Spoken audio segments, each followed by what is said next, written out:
Gérard Dosba pourrait ressembler à n'importe quel visiteur du Festival des Jardins. Mais à Chaumont, c'est lui le grand chef. Ça va? Ouais, ça n'a pas trop poussé là? Non.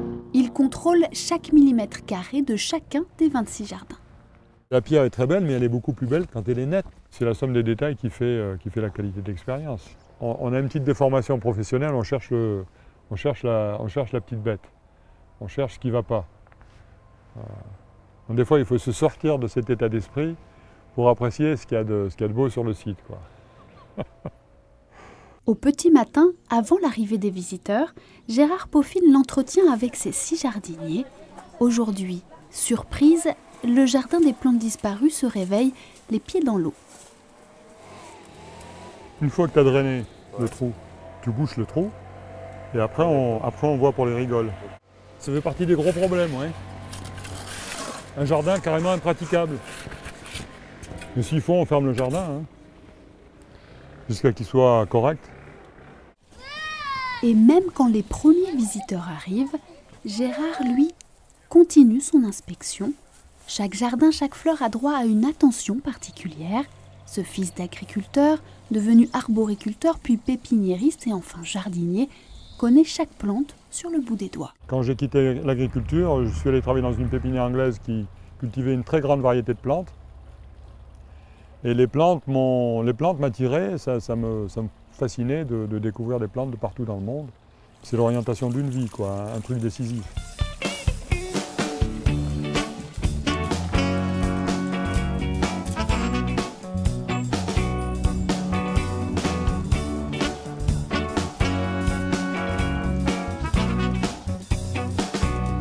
C'est un petit peu la parcelle reine ici, parce qu'il y a celle qui donne sur le château, il y a celle qui donne sur la Loire. Bon, celle-ci donne sur la Loire.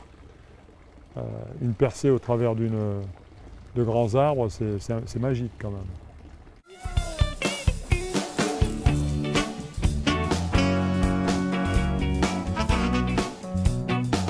Certains paysagistes reviennent entretenir leur création. Claude Pasquet a du travail, une partie de son parterre de fleurs a fané plus tôt que prévu.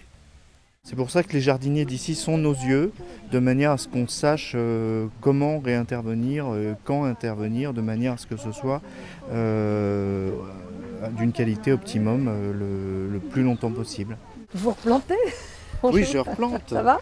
Mais la véritable chef à Chaumont, c'est elle, Chantal Colleux-Dumont, la directrice du festival, qui garde toujours un œil sur tout. Ça, il faudra en mettre beaucoup. Parce que c'est beau et puis ça va tenir jusqu'au mois de novembre. Parfois elle voit des choses, on sait qu'elle va finir par les voir, on n'a pas le temps de... On fait le choix de ne pas intervenir tout de suite. Si elle le voit, c'est que... Il faut vraiment s'en occuper. Il y en a combien les enfants des coccinelles? Cet hiver, tous ces jardins devront être détruits pour très rapidement recommencer, préparer la terre et penser aux plantations du prochain festival. Les jardiniers traditionnels qui sont formés pour le durable ont énormément de mal à voir les jardins être détruits comme ça au bout d'un an. Moi-même, au début, c'était très déprimant d'arriver en fin de saison. Et puis, on s'y habitue et puis on finit par trouver des avantages. C'est bien parce qu'on se renouvelle. On a une chance de recommencer, d'essayer d'autres plantes. Un renouvellement qui fait chaque année le bonheur du public, mais aussi celui de tous les petits animaux des bords de Loire.